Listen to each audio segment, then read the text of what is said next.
I can't stop wondering why God made me a woman.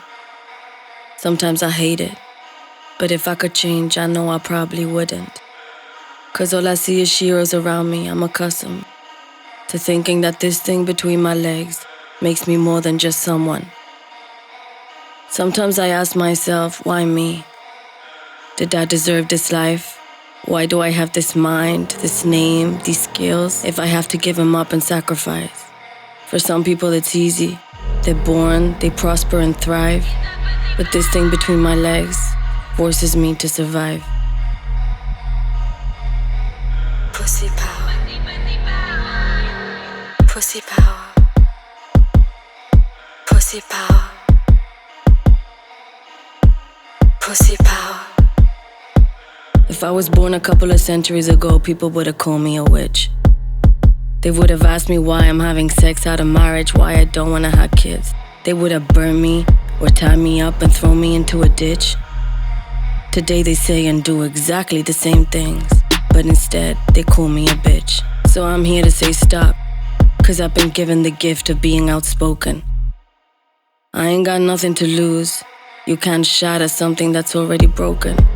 And though you've trespassed against me, for my little sisters that door won't be open. We're coming in troops.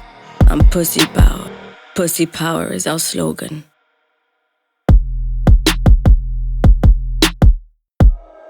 We've been forced to leave our dreams in the corner of the kitchen counter. Forced to stay still, quiet down when we try to get louder. Getting served what nobody wants. Our fruits are mostly bitter and sour. We're exhausted from working 3 times more and still getting paid less by the hour. So can we start by accepting the privilege exists? 'Cause if we look down, our plates don't weigh the same, let's admit. And even though we don't choose what we get, we can still try to question it, balance and split. Make space for each other, even when they say we don't fit. We gotta get rid of the gaps, the ones that concern our paychecks, but also the ones around pleasure. 'Cause today, having an orgasm feels more like a statement than a leisure. Like we gotta explore our bodies, redefine them and show them off as a way to confront censor. We want to show the value of this thing between our legs, 'cause its power is beyond measure.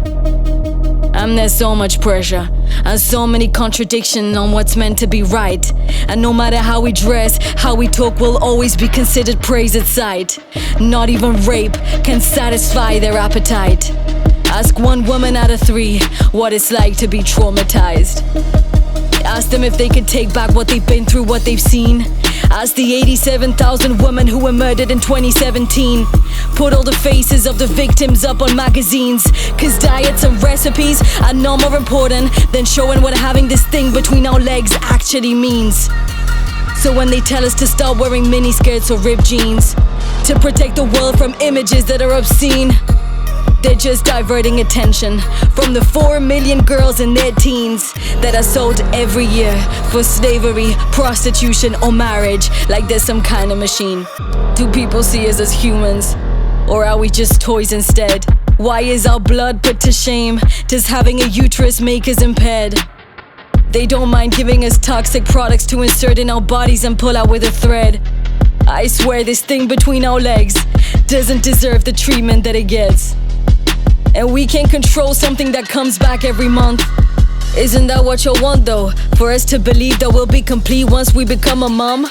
So instead of celebrating our bodies and showing us that we're strong, you use this thing between our legs to insult people, call them pussies and cunts. And I turn to look at images of women like me in the past, and I keep wondering how long this fight is gonna last.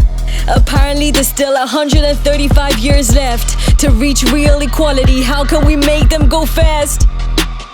'Cause when they curse our sex toys and masturbation, they're actually denying us the right to knowledge and education.